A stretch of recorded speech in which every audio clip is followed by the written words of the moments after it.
Welcome to the NBA Coast to Coast podcast brought to you by thelines.com.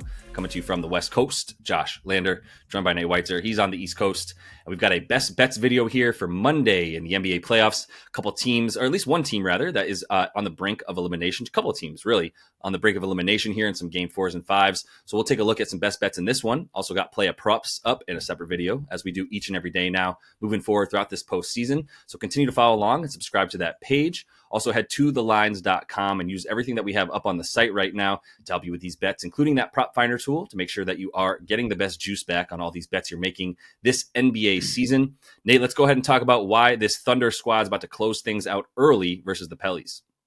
Yeah, I mean, you already knew if you listened to the show for Sunday where we went ahead and picked Thunder minus 4.5.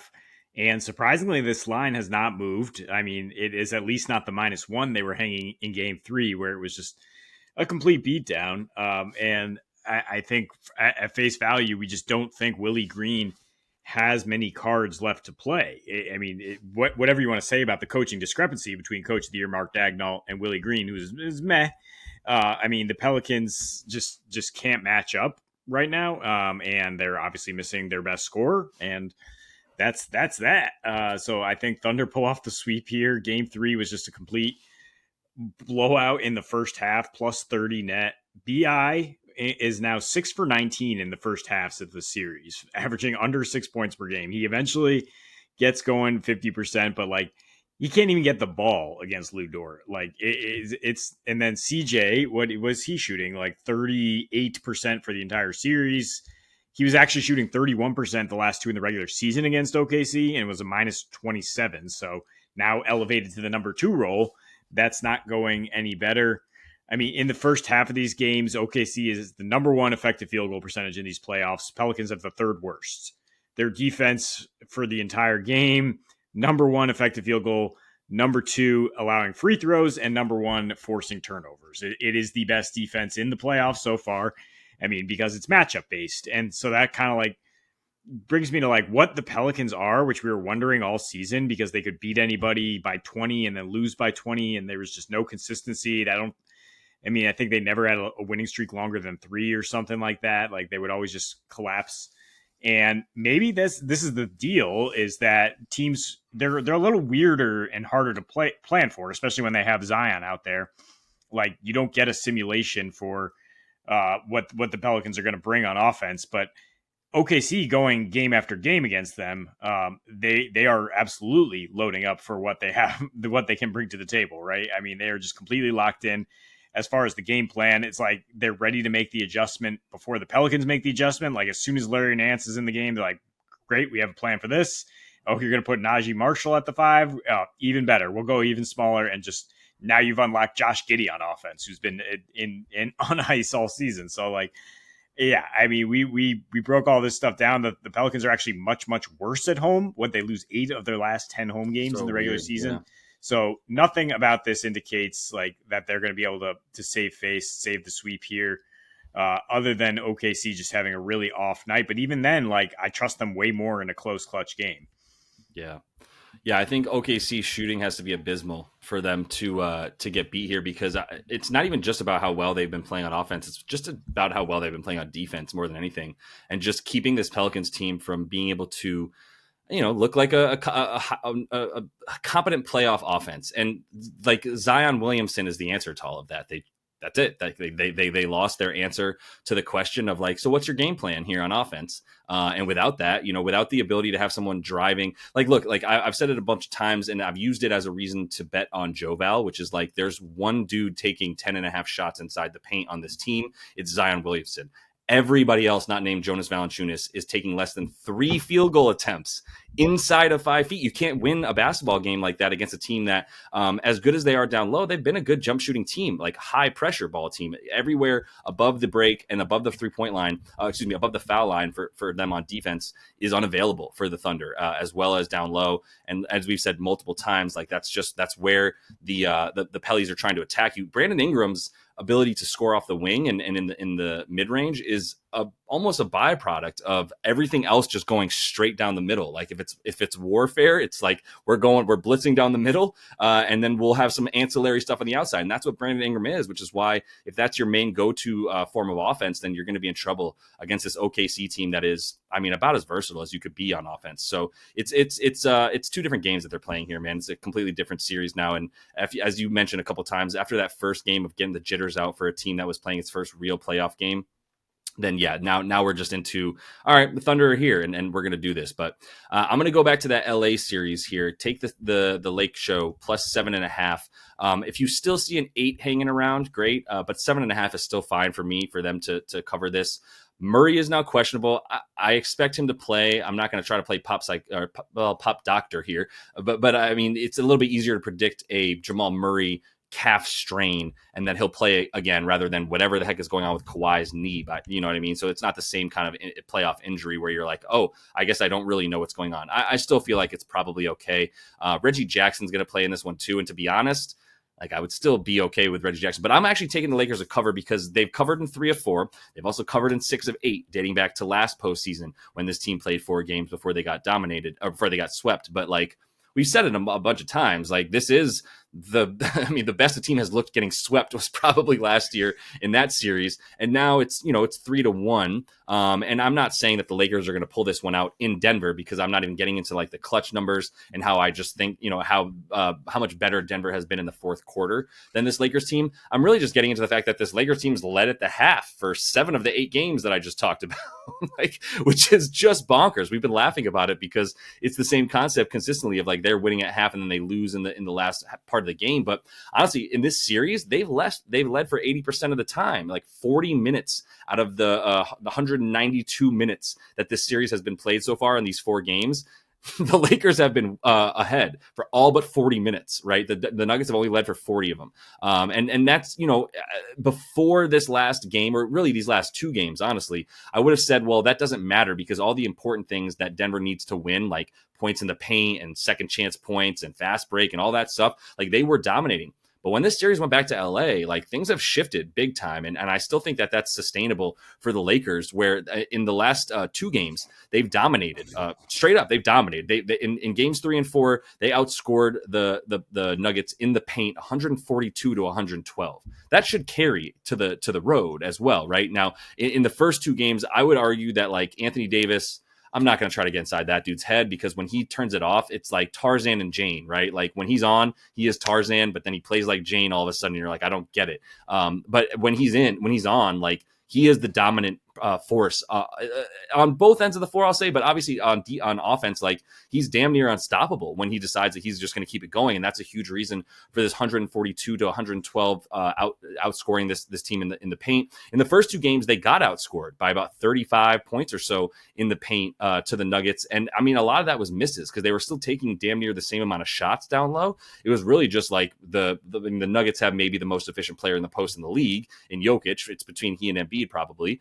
But still, like the fact that they were so close to scoring that amount of points with them really, I think was indicative. And now also the fast break points that they've won in the last 2 games, and even the offensive rebounding has come up for the Lakers as they now get a few more second chance points. And that's where they need to dominate because even when they do hit threes, it's really an inside out kind of thing for them. And so if they're starting with trying to shoot threes and then allowing that to make things work on the inside, it doesn't work that way for them. And I do think they'll continue to showcase like what they've got down low. LeBron's going to be playing an elimination game. I think he's probably ripe for some props as well.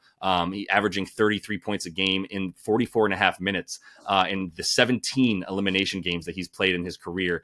This is damn near 40-year-old LeBron. So I don't want to like put that juju on him that he has to come out and play like that. We saw him do it in this last game. I still think he has one more left in the tank, but there's 0 chance that I would bet on them in game 6. I'm just going to take them to cover the 7.5 here in game 5.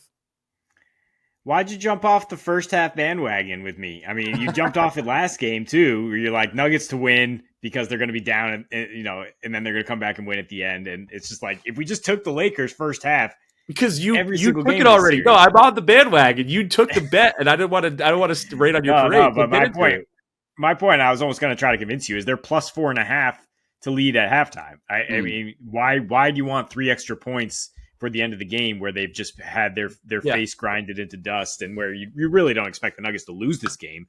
So why would you take a dog that you don't think has a chance to win? I mean, 7 points is a little bit of leeway here, but like I think you just take the plus 4.5 at halftime if you're using this logic, right? No, you're right, but I just want to make clear, I don't not think that they can win this game. So because I wouldn't bet them plus 7.5. I didn't, and I do think so. I don't want to have to guess what they're going to do out in the stretch. So to your point, I think the plus 4 is a great bet.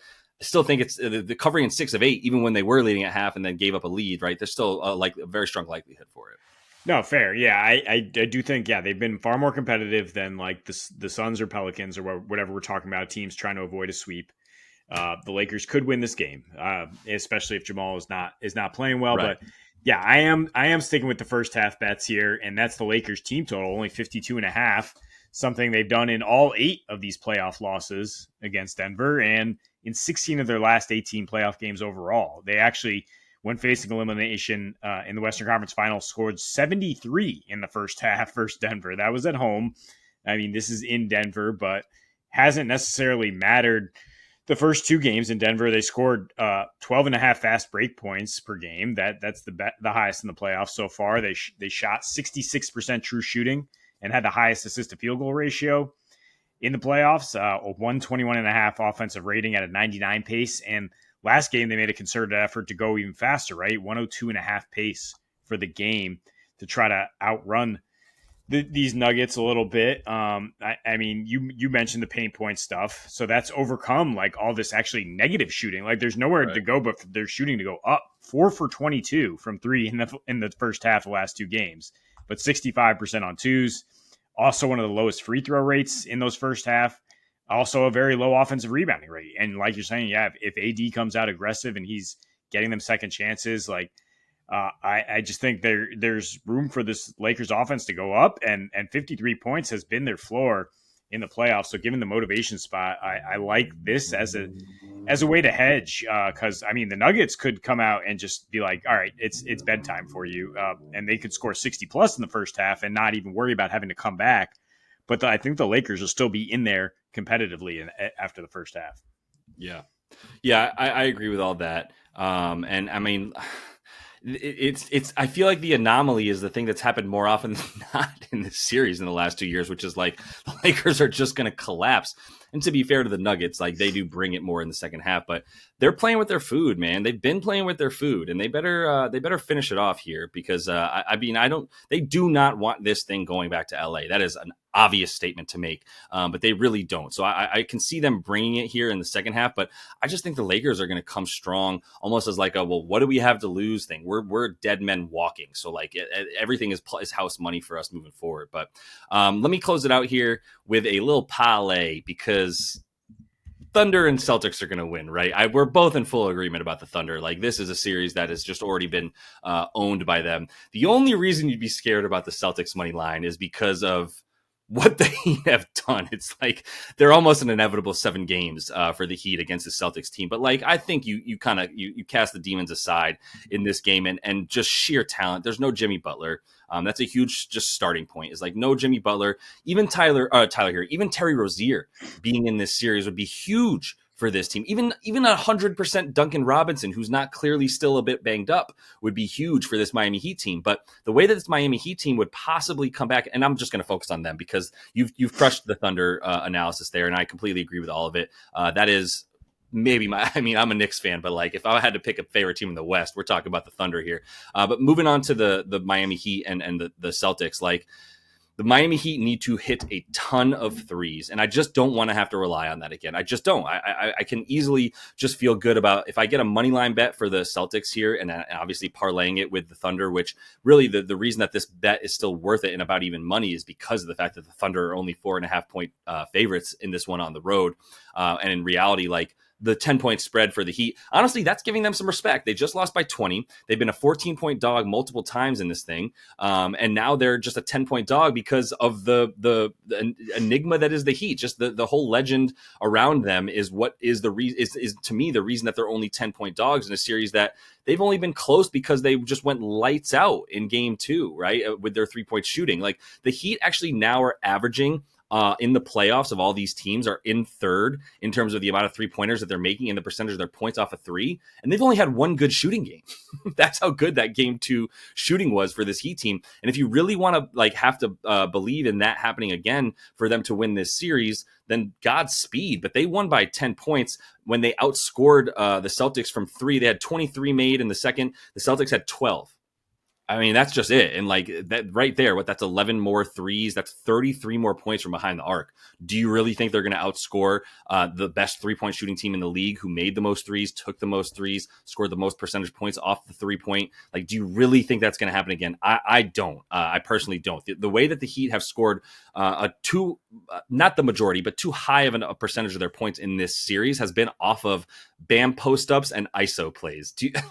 I ain't going to take that moving forward. ISO plays for this Heat team with like I said, if they had Terry Rozier, even that would be a giant step up for their ISO ball that they've been playing. But they're not getting a ton of looks off of assisted field goals. They're not running incredible offense. It's either Bam is able to take Kristaps down low, which we've seen them, like I said, give up a lot of stuff off the post-up and the ISO, but that usually leads to twos, right? Because they're just taking away the 3-point line. And as long as Boston continues to take away the 3-point line like they did in game 3, then there's no outs here. Like, it's like they've got one weapon in the holster, do the Heat, and if you take that away, then you're good to go. Now, look, everything in game 2 was crazy to me. It was wild to watch guys hedge under screens against Tyler Hero, but it happened on like multiples of possessions where you're like, Joe, are you watching this? Mazzulla, are you watching this happen? Like, tell everybody to fight over the screens and foul if you have to, for Christ's sake. Just stop giving up open threes to guys like Tyler Hero. Well, what do we see in game 3, right? In game 3, we saw a 29 point,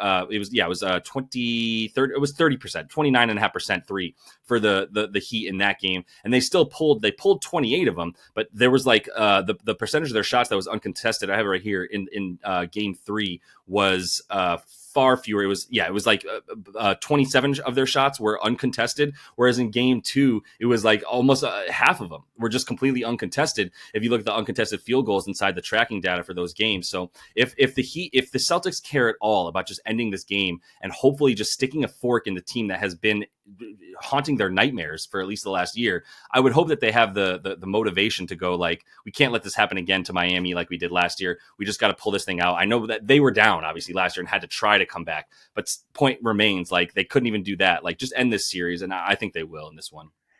Yeah. I mean, the thought that the Celtics would have another mental lapse the way they did in game 2, I thought about that for a second and tried to sell that theory to myself, like the Heat going to cover plus 10, Spo's going to do more mojo here. But then I remembered when the Celtics dropped that game to the Lakers at home and won because the Lakers stars were out, and it was just a mental lapse, just like, we don't need to take these guys seriously. Similar situation, let random guys shoot threes who don't shoot well, like Caleb Martin, and then they're hitting a bunch of threes, and next thing you know, you lose. And then they won their next like 13 home games by 30 points a game. And it's just like, you know what? Actually, we are just way, way better than you. And all we have to do is lock in on both ends of the floor. And they just completely took over that first half. They allowed hardly any more attempts than they did makes in game 2. So it's like, yeah, you can get your twos off Bam and nobody else. Like, these guys are not talented enough to beat us. And every mistake you make, turnover, missed shot, we're going the other way and scoring on you. And the series is a wrap. So obviously, good parlay there. I think you could add the Nuggets parlay. I was going to ask you, like, have they lost at home in the playoffs in the last 2 years? They have not. I don't think the Lakers are going to be the team to do that. So, but I think these two for close to even money is pretty good. A safe bet. Yeah.